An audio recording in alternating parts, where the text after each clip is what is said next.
Beyoncé, umwamikazi w'umuco n'impinduramatwara muri muzika. Mu murwa wa Houston muri leta ya Texas ku itariki 4 Nzeri 1981 havutse umwana w'umukobwa wahawe izina rya Beyoncé Giselle Knowles.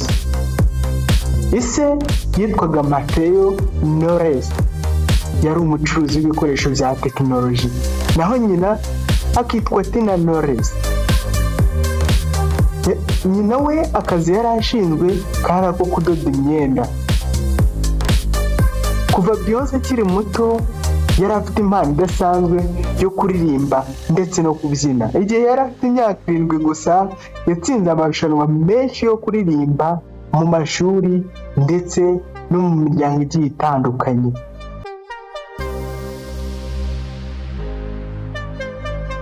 Gusa nyuma yaho gato Beyoncé yaje kwihuza n'abandi bagenzi be bashinga itsinda ryitwa Destiny's Child. Iryo tsinda ryatangiye mu myaka y'1990. Beyoncé yinjiye mu itsinda ry'abana ryitwaga Girls Team, ryaje guhinduka Destiny's Child. Ryagizwe na Beyoncé, Kelly Rowland na Michelle Williams. Nyuma y'imyaka yo kugorwa no kubona umuterankunga byaje kugenda neza, ndetse mu mwaka w'1999 itsinda ryasohoye album. Iyo album yiswe The Writings on the Wall. Yaririmbye indirimbo zakunzwe cyane nka Stay My Name ndetse n'izindi nyinshi. Destiny's Child ryamamaye ku isi, rigurisha miliyoni nyinshi z'amadisiki kandi riza kuba rimwe mu matsinda y'abakobwa yagize impinduka zikomeye mu muzika wa R&B ndetse n'umuco wa Afurika mu gihugu cya Amerika. Nyuma y'ivyo Beyoncé yaje gufata umwanzuro wo gutangira kwikorera ku giti cye. Dore urugendo rwa Beyoncé atangiye gukora ku giti cye. Mu mwaka w'2003 Beyoncé yasohoye alubumu ye ya mbere yise Dangerously in Love. Iyo album yaririmo indirimbo nka Crazy in Love yari afatanyije na Jay-Z. Iyo ndirimbo yahise mu izina rikomeye ndetse atsindira ibihembo bya Grammy Award. Nyuma y'iyo album ya Dangerously in Love yakurikijeho izindi album nka B-Day yasohoye mu 2006, I'm Such a Fiancé yasohoye mu 2008, ndetse niyo yise For yasohoye mu 2011. Beyoncé muri 2013 iyo nayo ni album yasohowe mu buryo butunguranye. Lemonade nayo ni album yasohowe mu 2016 yarimo ubutumwa bukomeye bw'ubwigenge bw'abagore n'ibibazo by'umubano.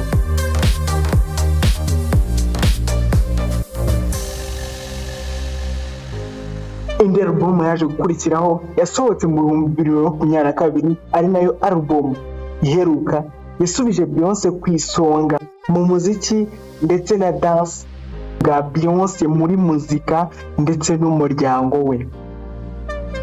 Beyoncé yashakanye na Jay-Z mu 2008, babaye icyitegererezo cy'umuryango w'abahanzi, bakagira abana 3, uwo na Impanga Rumi na Steel. Beyoncé yamenyekanye kandi nk'umwe mu bagore b'abirabura bagaragaje ubuyobozi bukomeye mu myuga ya muzika, kwihangira imirimo ndetse no kwigenga. Dore uko byagiye bigenda muri iyo mirimo y'ibitandukanye. Muri sinema byagenze gute? Imideli n'impinduka mu muryango byaje gute? Beyoncé yagiye akina muri filime nka Dreamgirls, The Lion King ndetse yashyizeho kampanye yitwaga Akawood Entertainment itunganya ibitaramo, imideli n'indirimbo. Ndetse yashinze n'uruganda rw'imyambaro rwitwa Bag. Yakoze ibikorwa byinshi by'ubugiraneza nko gushyigikira uburezi bw'abana b'abakobwa bo muri Afurika, gufasha abahuye n'inkubiri za Hurricane Katrina n'ibindi bikorwa byo kuzamura imibereho y'abatishoboye. Muri make Beyoncé ni ikirangirire mpuzamahanga. Uyu munsi Beyoncé afatwa nk'umwamikazi wa muzika, icyo mu ndimi z'amahanga twita Queen Bee. Afite ibihembo birenga 30 bya Grammy Award. Akaba umwe mu bahanzi bacuruzwa cyane ku isi. Ntibivugwa gusa ku buhanga bwe mu ndirimbo, ahubwo ni igihangange mu guhanga udushya, gutanga ubutumwa bufite imbaraga no guharanira uburinganire n'iterambere ry'umugore. Ese Beyoncé muri make ni iki umuntu yagakwiye kuba amwigiraho? Beyoncé ndetse n'iyi nkuru ye itwigisha uburyo impano, umurava no gushyigikirwa bishobora guhindura ubuzima. Beyoncé ni ishusho y'umugore kuri uyu munsi w'umunyembaraga wahinduye amateka ya muzika, ndetse akagira uruhare runini rukomeye mu guhanga udushya ndetse n'ubukungu bw'isi. Njyewe wumvaga ni Master Yubu. Niba utarakora subscribe, yikoreye.